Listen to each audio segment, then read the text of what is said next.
Ngayong gabi o bukas na madaling araw, posible na makalabas ng Philippine Area of Responsibility ang Bagyong Juan. Nakataas ang wind signal number 2 sa Batanes, Cagayan, kabilang ang Babuyan Islands. Hilagang kanlurang bahagi ng Isabela, Apayao, Abra, Kalinga, Mountain Province, Ifugao, Benguet, Ilocos Norte, Ilocos Sur, La Union, kanluran at gitnang bahagi ng Pangasinan at hilagang bahagi ng Zambales. Signal number 1 sa Metro Manila, natitirang bahagi ng Isabela, Quirino, Nueva Vizcaya, natitirang bahagi ng Pangasinan, Aurora, Nueva Ecija, natitirang bahagi ng Zambales, Bataan, Tarlac, Pampanga, Bulacan, Cavite, Laguna, Batangas, Rizal, Quezon kasama ang Polillo Islands, Occidental Mindoro kabilang ang Lubang Islands, Oriental Mindoro, Marinduque, Calimian Islands, Camarines Norte at hilagang kanlurang bahagi ng Camarines Sur.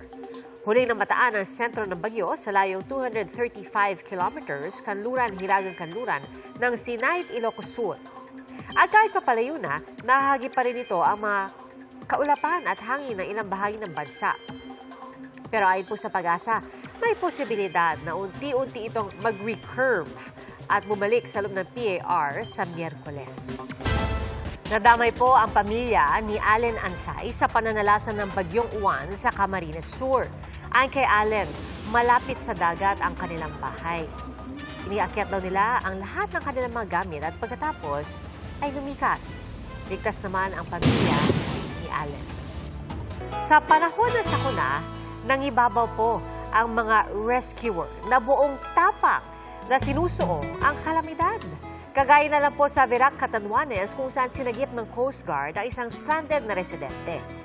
Sa Peña Blanca, Cagayan, 100 taong gulang na lola ang binuhat ng mga rescuer para pumadala sa evacuation center.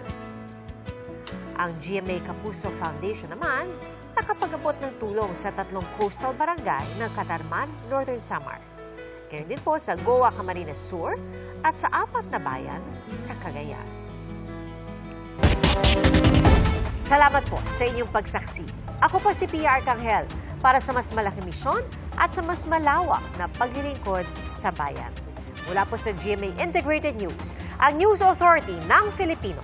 Hanggang bukas, sama-sama po tayong magiging saksi! Mga kapuso, maging una sa saksi. Mag-subscribe sa GMA Integrated News sa YouTube para sa iba't ibang balita.